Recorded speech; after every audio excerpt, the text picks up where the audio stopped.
న్యూస్కి స్వాగతం. పెదకలవలపల్లి గ్రామంలో ఉద్రిక్త పరిస్థితి. అనకాపల్లి జిల్లా రాంబిల్లి మండలంలో పెదకలవలపల్లి గ్రామంలో ఉద్రిక్త పరిస్థితి నెలకొంది.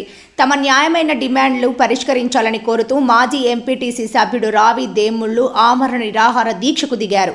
ఆదివారం అర్ధరాత్రి పోలీసులు దీక్షను భగ్నం చేస్తూ దేవుళ్లను రాంబిల్లి పీహెచ్సీకి తరలించారు. దీంతో ఆగ్రహించిన గ్రామస్తులు పెద్ద ఎత్తున రోడ్డుపై బైఠాయించారు. న్యాయం చేయాలని కోరితే అర్ధరాత్రి వేళ దీక్షను భగ్నం చేయడం దారుణమంటూ మహిళలు విరుచుకుపడుతున్నారు. నావెల్ బేస్ ప్రహారీ గోడతో తమ జీవనం ప్రశ్నార్థకంగా మారుతోంది అంటూ తమకు ప్రభుత్వం న్యాయం చేయాలని మహిళలు పెద్ద ఎత్తున నినాదాలు చేస్తున్నారు. దీంతో పెదకలవలపల్లి ప్రాంతంలో ఉద్రిక్త పరిస్థితి నెలకొంది.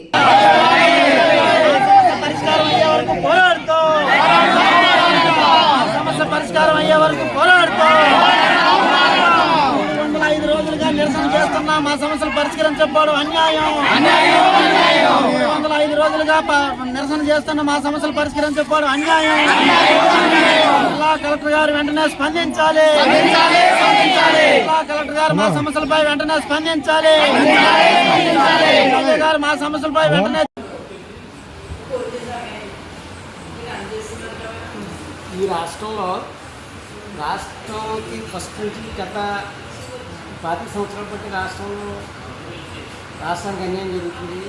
అలాగే ఈవేళ మేము మా గ్రామంలో కేంద్ర ప్రభుత్వం ద్వారా నిర్మించే న్యాయ తాలూకా గోడల మీద మేము 305 రోజులు బట్టి నిరసన తెలియజేస్తూ అలాగే అమరణ తీసుకుంటే పోలీసు దౌర్జన్యంగా రాత్రి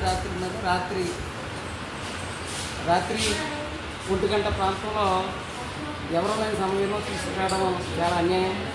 మరి దీని మధ్య కాంట్రాక్టు ప్రభావం ఉందా, లేకపోతే అధికారుల తాలూకా ఆదేశాలు ఉన్నాయా, ఏ విషయాలు కూడా మాకు కనీసం కాగిత రూపంగా తెలియజేయకుండా మాటలతో ఫస్ట్ సంవత్సరం బట్టి బెదిరిస్తూ భయపిస్తూ ఈ రాష్ట్రానికి మా గ్రామానికి అన్యాయం చేయడంలో గత వైఎస్ఆర్ గవర్నమెంట్ ఎలా చేసింది, వీళ్ళు కూడా అదే పనులని నిర్వహిస్తున్నారు తప్ప ప్రజలకి మా గ్రామంలో మాకు కొబ్బరి చెట్లు పోయాయి.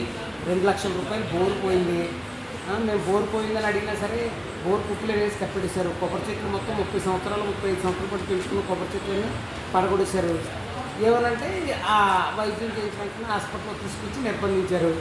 ఇది చాలా అన్యాయం. చాలండి.